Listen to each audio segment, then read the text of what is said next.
얘기를 많이 해주셨는데 왜 국내장을 떠날 수밖에 없는지에 대한 공감대를 다 형성을 분명히 하셨을 것 같습니다. 그리고 제가 12월 달인가 이제 집계된 금액을 봤더니요, 대표이사님, 그 미국장을 국내에서 투자하는 그 금액이 95조가 돼가지고 최대치를 찍었더라고요. 5개월 만에 최대치를 찍으면서 12월도 굉장히 열기가 뜨거웠는데 1월 되고 약간 분위기가 조금 바뀐 게 사실 국장이 약간 바닥에서 살아나기 시작하면서 달러 인덱스도 거의 고점 왔다라는 시각들, 그리고 환이 여기 너무 국내장이 또 많이 올랐기 때문에 원화 약세가 그냥 가파르게 진행됐기 때문에 쭉 떨어질 가능성이 조금 보인다. 그러면은 서학개미 분들의 숫자가 조금은 줄어들지 않을까라는 시각도 약간 있더라고요. 올해 미국장에 대한 투자 열기 어떨 거라고 보세요? 저는 쉽기는 어렵다. 쉽게 어렵다. 네, 왜 그러냐 하면 이 작은 머니 무브는요. 한 6개월 후행이에요. 6개월 후행이기 때문에 이거는 뭐 30년째 네. 제가 계속 관찰하는 경험치에서 오는 것이기 때문에요. 그 주식형 펀드 붐 또는 자문형 랩 네. 그리고 사모펀드 네. 등등 다 초기 성과가 좋으면 그때 돈이 확 가는데 성과가 나빠지고 난 다음에도 그 열기가 후행적으로 식더라고요. 그게 이제 마케터들이 거기서 역할을 하기 때문이겠죠. 네, 네.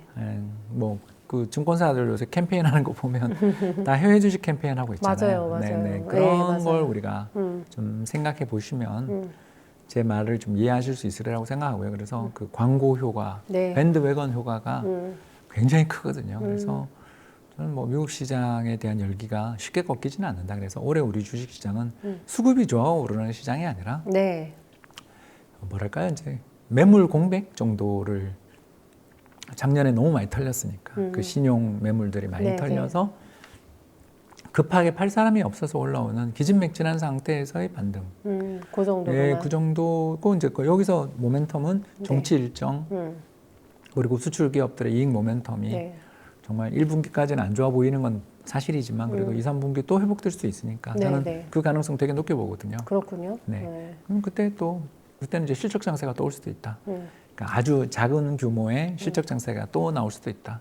2023년 하반기를 좀 불태웠던 그런 식의 어떤 시장 장세가 나올 수도 있는 여건이기 때문에 네, 네. 너무 저는 우리 시장은 아까도 말씀드렸지만 상단도 없고 하단도 없는 나라이기 때문에 일단 뭐 변동성 그 자체잖아요. 네, 그럴 때는 딥밸류일 때 사서 시장에서 전부 한국 주식 이야기만 할 때 팔면 되지.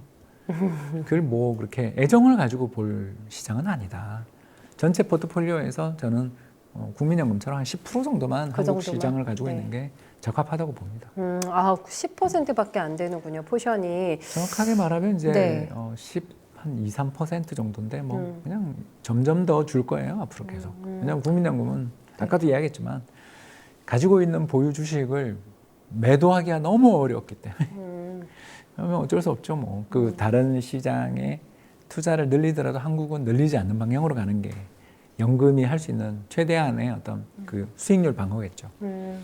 한국을 싫어하는 게 아니고 네. 팔 수 없는 시장이니까. 그렇다 보니까 미국산 투자자들이 더 늘어날까요? 라는 질문은 너무 답정너 질문인지 알면서 제가 사실은 드리긴 했고 왜 그러면은 미장 투자를 할까도 너무 지금 설명을 저희가 들었죠. 난이도가 높은데 굳이 그렇다고 기대 수익이 높은 것도 아니야, 국내 증시가. 그런데 왜 굳이 내가 국내 주식을 이러시면서 건너가는 것인데 공부가 많이 안 돼 계신 분들도 분명히 있단 말이에요, 미국 주식에 대해서. 근데 너도 나도 다 미국 주식을 한다 하니 그래 나도 지금 한번 뛰어들어 봐야겠다라고 생각하시는 분들도 많으실 거거든요.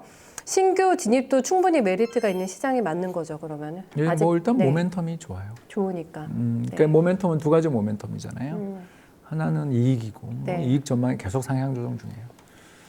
두 번째 모멘텀은 뭐 여러분 아시는 것처럼 달러 강세니까 달러 전 세계 돈들이 다 미국 몰리는데 달러 얼마까지 보세요? 아유 그걸 어떻게 알아요? 외환 시장은 제가 원래 외환 전문인이잖아요. 네. 그리고 국민연금에서도 사실은 이렇게 자산 배분하는 그 환해지 이런 거 관련 일을 한 사람이니까. 하셨어요? 그래서 저는 미국 달러가 너무 연말에 강했으니까 네. 좀 진정될 거다라고 보는데 왜 이렇게 달러가 강세였냐면 네. 연준이 미국 중앙은행이 올해 금리 인하 안 할 것 같거든요. 네, 아예 네, 한 차례도요. 아예 안 할 것 같아요. 웰스파고에서 2027년까지인가 그때 보면서 그 중에 딱 한 번 할 것 같다고 이렇게 예, 얘기를 했던데. 그게 그 말이죠. 그렇죠. 뭐한 번 정도야. 뭐. 할 수 있죠. 그러면 너무 좀 속도가 금리 인하 예, 속도가. 그러니까 미국의 2년물 국고금리가 지금 4.2, 4.3에서 왔다 갔다 하는데 이게 왜 중요하냐면 네네. 2년짜리 국고금리라는 건 향후 2년의 정책금리를 향후 2년 금리를 평균한 거라고 볼 수 있잖아요. 네, 단기 네, 금리니까. 네, 네. 그럼 이게 지금 금리에서 앞으로 2년간 지금 4.5에서 4.25니까 네. 이거 안 내린다라는 2년간 동결이다라고 보는 거예요. 그렇군요. 그게 되게 무서운 거죠. 네. 분명 우리나라는 경기가 엉망이니까 네. 내려야 되잖아요. 또 벌어지겠네요. 중국 시장 금리 지금 1.2예요. 1.2. 네. 2년물 중국 시장 금리가 1.2예요. 곧 제로 금리에 양쪽 하나 한다는 베팅이거든요. 그런 거는. 그러면 안 그래도 글로벌 금융위기 때나 이번 코로나 때나 우크라이나 때나 세상에 무슨 일이 생길 때마다 달러 강세가 출현하니까 달러는 보험 자산으로 갖고 있어야 되겠는데 금리도 높아. 그러니까 모멘텀이 좋죠. 계속 유지될 수밖에 근데 없는 이제 것이고. 뒤로 네. 가면서 좀 걱정은 되는 게 모멘텀은 이제 네. 저는 한 6개월 정도를 보는 거고요. 네. 그래서 그 6개월 뒤에는 우리가 더 낫지 않냐라고 저는 보는 시각이 있는 건데 왜냐하면 이 금리가 유지되면 그렇지 않습니까? 채권에서 주식으로 계속 돈이 온다는 건데 그러면 경기가 버틸 수 있나? 일단 4.2, 4.5 사이에 있는 네. 이 높은 금리 레벨에서 미국 경기가 지금 엄청 좋지만 지금 모멘텀이 붙었으니까 그러나 슬슬 거기도 성장률이 둔화되면 기업 이익이 만만치 않은 거 아닌가? 그러면 다시 금리 인하 이야기가 올해 하반기나 내년으로 가면서 또 시장에서 부각될 수도 있는 거 아니냐? 그러면 달러가 계속 강세를 가기는 어려운 거 아니에요? 네네. 그때 되면. 네, 네. 그런 걸 기대해 볼 수 있는 거죠. 그렇기 때문에 모멘텀은 좋은데 네. 좀 겁난다는 거죠. 그래서 겁날 때 이제 저희들의 투자 전략은 간단하죠. 둘 다 사면 된다. 아, 둘 다. 그렇죠. 둘 다 같이 왜 가지고 한국 주식을 있고. 멀리하냐? 예. 한국 주식 봐라. 바닥에서 단방에 100포인트 오르잖아요. 3일 만에. 그러니까 이렇게 탄력 좋은 시장이 없는데 네. 이거 왜 버리려고 하냐. 한국도 좀 들고 가자. 미국장에서 번 돈 한국에다 조금 투자해서 들고 가자. 국민연금처럼 네. 전체 한 40%는 해외, 10%는 국내 주식에 투자하고 있으니까 네. 우리도 그렇게 투자하면 되지. 한국 국장의 인생을 저는 집중할 필요는 없다고 걸 생각하지만 필요는 없고. 없지만 투자를 함에 있어서 한국 시장이 또 매력이 있지 않냐. 싸잖아요. 그리고 모멘텀 좋고. 아니, 그러니까 네. 오를 때 네, 네. 세게 오르고 그 코로나 때 한 방에 1,450포인트가 복구력이 3,300 또 갔죠. 엄청났죠. 복원력. 그런 시장이잖아요. 특징이잖아요. 네, 네, 이게 네. 양은 냄비 같은 시장이니까 양은 냄비가 차갑게 식었을 때는 한번 투자해 볼 만하죠. 그러면은 지금 포트에서 한 10 아니면 많아봤자 12, 3? 요 정도 국내에 대한 비중을 포션을 얘기하셨는데 저희 회사 네. 저희는 채권도 들고 있으니까. 네네. 그러면은 달러가 이제 하방으로 자리를 잡고 나중에 후에 얘기입니다만은 그리고 달러 약세가 많이 원화 약세가 많이 진정이 된다. 그러면 그때는 점점 포션을 국장에 대한 포션 눌러갈 타이밍이 아니 맞는 줄여야죠 그때. 그건 또 줄여서. 왜냐하면 네. 펀더멘탈은 독보적으로 미국이 좋으니까. 아 그래요. 이거는 뭐 이야기가 해볼 필요가 없는 게. 네네. 그러니까 지금 세상이 그러니까 어떤 방향으로 간다 아니다라는 걸 전망하는 건 굉장히 어렵지만 의미하고. 어떤 산업이 최소 몇 년은 좋으냐를 하면 네. 결국 인공지능인데 그 인공지능 하는 회사가 미국에밖에 없잖아요. 대만의 TSMC 거긴 근데 조립 라인인 거고. 네네네. 그러니까 그 기술과 그 경쟁에서 대규모 언어 모델이 됐든 뭐가 됐든 그림을 그리는 모델이 됐든 뭐가 됐든 이걸 제대로 하는 데는 미국밖에 없어요. 그리고 그 돈을 캐펙스라고 하죠. 그 돈을 때려 넣어서 시장에서 미친 것처럼 하다가 뭐 제미나이가 될지 코파일럿이 될지 오픈 AI가 될지 누가 될지 아무도 모르지만 거기서 살아남는 건 미국 기업이라는 거 우리는 다 알고 있잖아요. 네네. 그러면 우리나라에서 돈 벌면 미국장을 사야지. 왜 거기다 불을 태워? 그러니까 불타기 전략을 하지 말자는 거죠. 물타기는 저는 추천하는데 우리나라에서 네. 불타기는 하지 말자. 우리는 왜냐하면 고점이 언제 끝날지를 최고수조차 제가 아까 말씀하셨어요. 예, 2차 네, 전지 네. 때 이야기하고 네, 또 네. 2021년 가을 그 LG 에너지 솔루션 상장되던 그 시기부터 우리 시장 순식간에 무너지던 것 같아. 그러니까 이게 제대로 된 반등도 안 주고 무너진다고 우린 폭락할 때. 목격을 했죠. 네. 그러니까 우리 장은 오를 때 힘도 좋지만 빠질 때 너무 허무한 나라라 오를 때 잘 또 이익을 실현해서 네, 네. 모멘텀 좋고 펀더멘털 좋은 데로 가야지. 왜 불타기를 하냐. 우리는 물타기만 하면 되고 그냥 계속 비중을 줄여나가야죠. 급등하면. 네네. 너무 표현을 잘해 주셔가지고 비율이 양은 냄비 같다고 국내장에 대해서 얘기해 주셨는데 너무 이제 네. 잘 식어요. 열 전도가 되게 빨라요. 그렇기도 하고 또 잘 달아오르죠. 네, 네.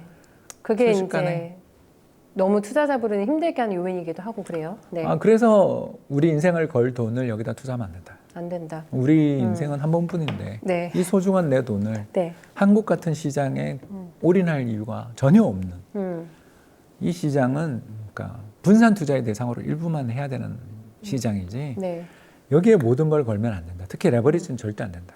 이 말씀을 하고 싶은 네. 드리고 싶은 거죠. 그러면 올해 미국 주식의 유망주는 뭐 보세요, 대표님? 일단 그 트럼프 리스크가 없는 쪽을 보는 수밖에 없는 거죠. 리스크 없는 쪽. 네. 그러니까 지금 그 케네디 보건복지부 장관이 대표적인 안티백서, 네. 예, 백신 반대론자예요. 네, 네. 거기다가 지금 게임 체인저로 떠오르고 있는 GLP-1 네. 그러니까 세미글루타이드 관련돼 있는 제품들에 대한 위험성을 엄청 과장하는 사람이에요. 과장하는. 그러니까 일라이 릴리 주가가 그렇게 대박이 나는데도 젯바운드로 지금 어마어마한 대박이 나는데 주가가 안 되잖아요. 없어서 못 판다고 하는데. 예, 그 미국 물량도 못 돼서 아시아 쪽에 아직 한국도 아직 출시를 안 하고 있는 그게 네네. 엄청난 약효를 자랑하거든요. 그리고 이번에 또 네이처에서 나온 걸 보니까 이게 치매를 비롯한 각종 만성 염증부터 다 치료한다고 거의 하더라고요. 뭐 게임 체인저 예전에 나왔던 네. 페니실린급의 충격인 것 만병통치약. 같은데 네. 만병통치약 그러면 이제 또 큰일 나는 시장에서 거고 그렇게 그러면 안 돼. 과장돼서 그러면 얘기를 안 또 돼. 그러면 안 하니까 돼요. 네. 굉장히 다양하겠습니다. 근데 그런 회사 주가가 네. 트럼프 당선 전후에서 보면 굉장히 힘들잖아요. 그리고 노르보노디스크 네. 저 덴마크의 그 회사도 그렇고 이런 거 보면 이 트럼프 리스크라는 게 굉장히 큰 거예요. 그래서 트럼프의 어떤 개인적인 캐릭터 이런 거에서 네. 뭔가 이 사람들의 어떤 그 정책에 있어서 뭔가 문제가 될 수 있다 싶은 소지가 좀 있는 회사 있다 쪽은 하면은 피하고 봐야 되는. 빼고요. 예. 네. 그리고 또 하나가 2017에서 2020년 사이에 네, 네. 셰일 오일 생산이 엄청 늘었었어요. 네, 네, 그때 네. 트럼프 1기 때. 그럼 2기 때도 또 화석연료 채굴을 늘린다고 보면 에너지 관련 기업들도 되게 어렵다고 봐야 되는. 왜냐하면 유가가 요새 이렇게 겨울이 추운 겨울이 왔다는데도 네. 이게 미국 WTI 이런 가격 보면 70%에서 왔다 갔다 한단 말이에요. 그러니까요. 네. 이런 거 보면 에너지 관련 기업들도 좀 조심해야 될 수도 있는 거고. 에너지. 네. 그러니까 이런 쪽을 몇 개 빼고 나니까 네, 네. 딱 나오잖아요. 다우가 왜 약한지가 나왔죠. 답이 됐죠? 구체적으로 조금 더 얘기를 해주세요. 그럼 나스닥 사야겠네요. 나스닥 주식. 뭐 나스닥에 네. 뭐 매그니피센트 세븐이 됐든 네. 아니면 최근에 나오고 있는 배트맨이 됐든 네. 좀 그런 쪽이 더 주도주로서의 역할을 영향력을 빼앗기긴 쉽지 않다 정도 이렇게 보고 있습니다. 투자자들은요, 이렇게 많이 올라간 테슬라, 뭐 엔비디아 이런 주식들을 보면서 갈등을 굉장히 많이 하실 것 같은데요, 그렇죠? 그 위치에 대해서는 어떻게 보세요? 그 핵심적인 그 저는 M7 뭐 주식들의 위치. 저는 그 버블의 고점을 자꾸 잡으려고 그러면 네. 곤란하다. 네. 버블의 고점을 잡으려고 고점까지는 아니더라도 올해 내가 투자한다면 속이 좀 끓일까요? 아니면 좀 편안해질 수 있을까요? 속은 계속 끓을걸요? 작년에도 보면서? 속은 안 편했잖아요. 그래요? 5, 6, 7로 좀 좋았다. 또 가면서 하반기에는 조금 엔비디아 주가 그때 얼마 조정받았는지 한번 보시면 네, 네, 테슬라 네. 주가가 한 해 어떻게 움직였는지 한번 보시면 테슬라는 또 이 어마어마한 병곡이 있었죠. 네, 그러니까 그런 걸 당선은 생각하시면 되는 이후로 거죠. 전후로 이게 해서? 네. 이제 이런 그 주도주들의 변동성이 커진다는 자체는 굉장히 안 좋은 신호예요. 그럼에도 불구하고 지금 시장은 대안이 없는 시장이다. 미국 주식 투자를 한다라면 거기지 다른 데를 지금 찾기는 어려운. 그래서 시장이 이렇게 불안하고 걱정스러운 거죠. 그런데도 불구하고 모멘텀은 미국밖에 없으니까. 네, 대안이 그쪽에서. 네, 그래서 저 분명히, 같은 쫄보는 미국에서 번 돈을 갖고 한국 주식도 사고 중국 주식도 사고 일본 주식도 사고 그러는 건데 이렇게까지 이제 저희는 뭐 전문 투자자니까 네. 그렇게 안 되시는 분들은 미국장 들어가는 건 좋은데 미국장 내에서 꼭 네. 지표 하나만 좀 가르쳐 드리자면 마진 뎁. 예, 이게 뭐냐면 우리나라의 신용융자 잔고를 뜻합니다. 네. 예, 마진 뎁이라고 검색하시면 바로 마진뎁. 예, 네.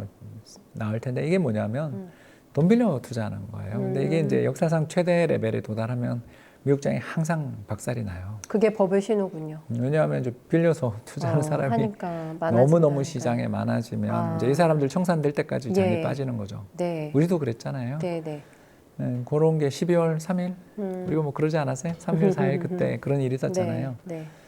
그래서 시장에 그 레버리지가 어마어마하게 늘어나고 이게 청산되는 신호가 나올 때는 정말 조심하자. 그때는 조심해야 된다. 네, 근데 아직은 안 늘더라고요. 네, 미국장이. 네, 네, 이제 네. 연말에 12월 통계가 아직은 안 나왔습니다만 네. 현재까지만 놓고 본다면 미국은 그러니까 글로벌 자금에 의한 상승이지. 그러니까 글로벌 펀드 투자자들, 뭐 연기금들이 미국이 대안이야. 그러고 자산 배분은 거기다 더 많이 한 탓에 오르는 거지. 뭐 이렇게 개인 투자자들, 개미 투자자들이 빚내서 비투해서 오르는 것 같지는 않은. 아, 그래요. 그러니 부럽죠. 그래서 저희가 거기가 에너지가 있다. 자금이 향하는 데는 예, 이유가 있겠죠. 네, 네. 우리는 장이 조금만 오르면 신용이 확 늘잖아요. 네, 네. 정말 미국장도 사실 만만히 볼 거는 아닌 게 정말 공부를 열심히 해야 되고 또 낯설잖아요. 저희 시장이 아니기 때문에. 거기는 또 공매도가 네, 네. 힌덴베그 리서치 같은 데들이 그 공매도 하면 정말 무섭잖아요. 그 정말 그 공매도 보고서 읽으면 네. 재밌거든요. 네, 네. 한 300페이지짜리를 진짜 그림과 표를 가지고 이 회사가 얼마나 나쁜 회사인가를 네. 완전 해부해버려요. 아, 그렇군요. 그리고 공매도를 딱 해요. 아, 그래서 그런 보고서들 읽어보면 네. 요새 AI들이 다 번역 잘해줍니다. 여러분. 그럼 그거 읽어보면 무서워요.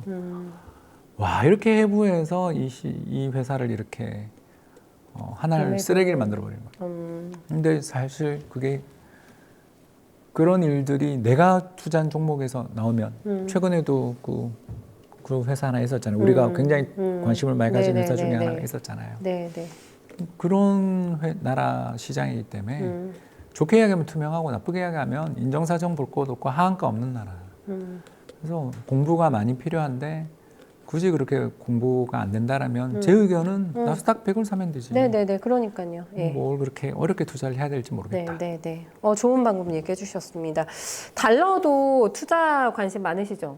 달러 투자 근데 어떻게 해야 그게 되지? 원래 이제 제 네. 본령이죠. 저는 네. 뭐 우리나라에 상장되어 있는 SOFR, 네, 미국 외화예금을 상장시킨 거라고 생각하시면 되고 미국의 MMF를 상장시킨 거라고. 예, 그래서 네, SOFR이 우리나라에 상장이 되게 많이 돼 있고 네. 시가총액도 엄청 크기 때문에 네, 네.